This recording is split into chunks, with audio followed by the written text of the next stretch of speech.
You ever run one of these? No. Well, that makes 3 of us. You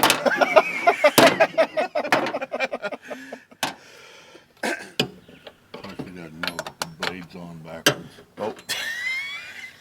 I made you look. Like, son of a bitch, really?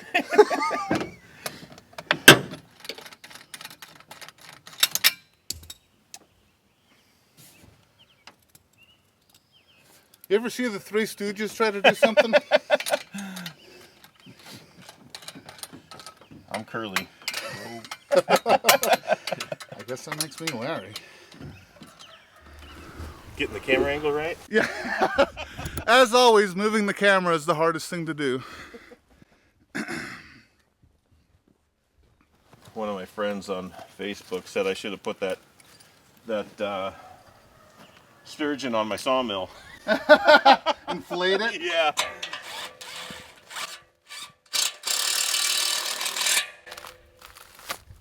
That would be funny. Actually, I've thought about making a video like that where I just cut things that are inappropriate.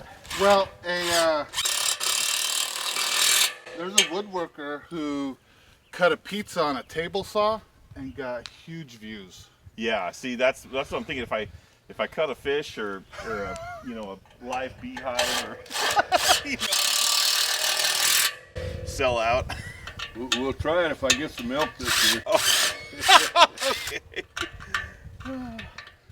So I'm here with Jason, the Northwest Sawyer, and he is ever so kind into letting me practice my new Granberg chainsaw mill on a piece of cedar from his property.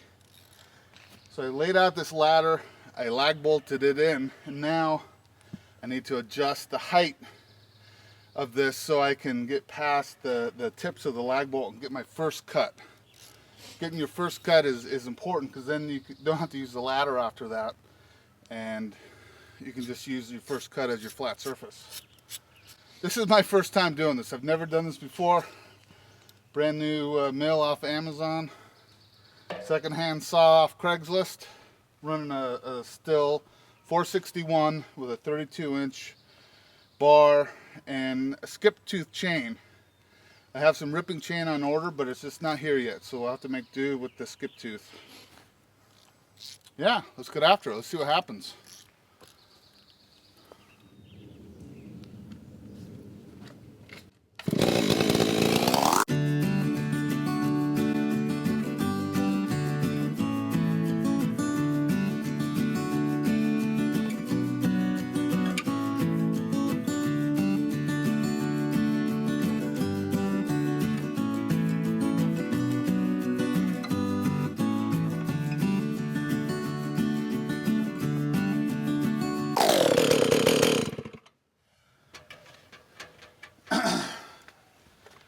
Also, putting your face right above that exhaust is less than fun.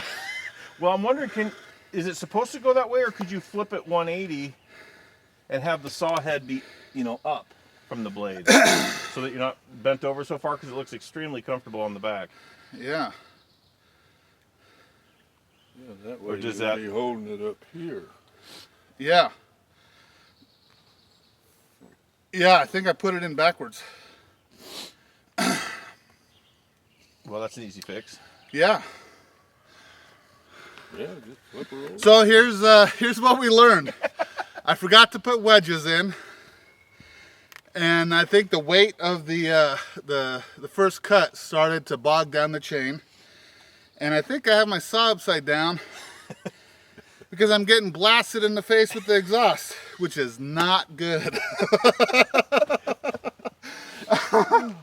Oh, son of a biscuit. Yeah, That's a lot smoother than I thought it was going to be. That's it, I'm selling the sawmill.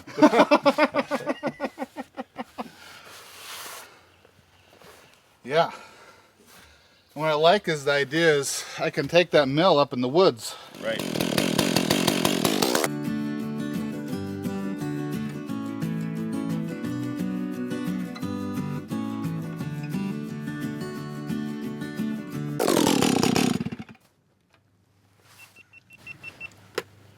That went pretty easy. That was a lot easier than with the ladder.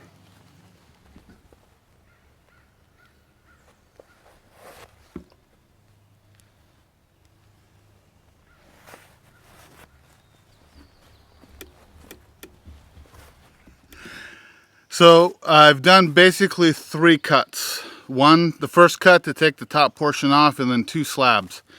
And I'm finding it's a fair amount of work. The saw does great. My body's a little less optimum. It's not as tuned up as the saw is, so it's a pretty good workout, and it's a lot of fun doing this. I'm not using a ripping chain. I'm using a cross-cut chain, skip tooth, but it's really making a nice cut.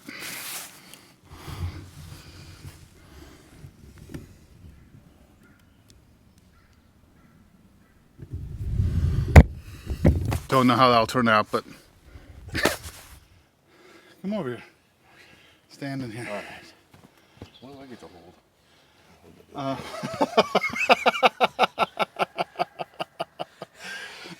We set this up so Jason is standing on the uphill slope, so he doesn't feel so short. I need a block of wood.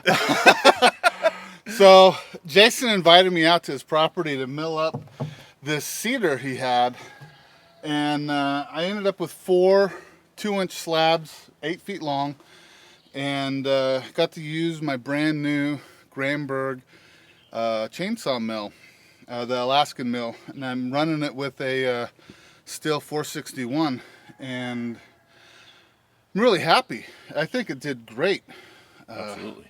Yeah, and so Jason, as some of you know, runs a Wood-Mizer LT35 bandsaw mill that does beautiful cuts, and he was saying that he's relatively impressed with how the chainsaw did. Absolutely. Yeah. This won't take much work at all to finish out, especially being cedar. Yeah. So the idea is, now that I have this set up, I can go in the woods when I do firewood cutting and slab up a couple pieces of Doug fir and have some projects.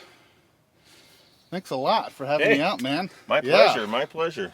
Yeah. I've never seen one in action, so I'm really impressed. There you have it. Enjoy this next video, guys. Peace out. All that stuff on my video.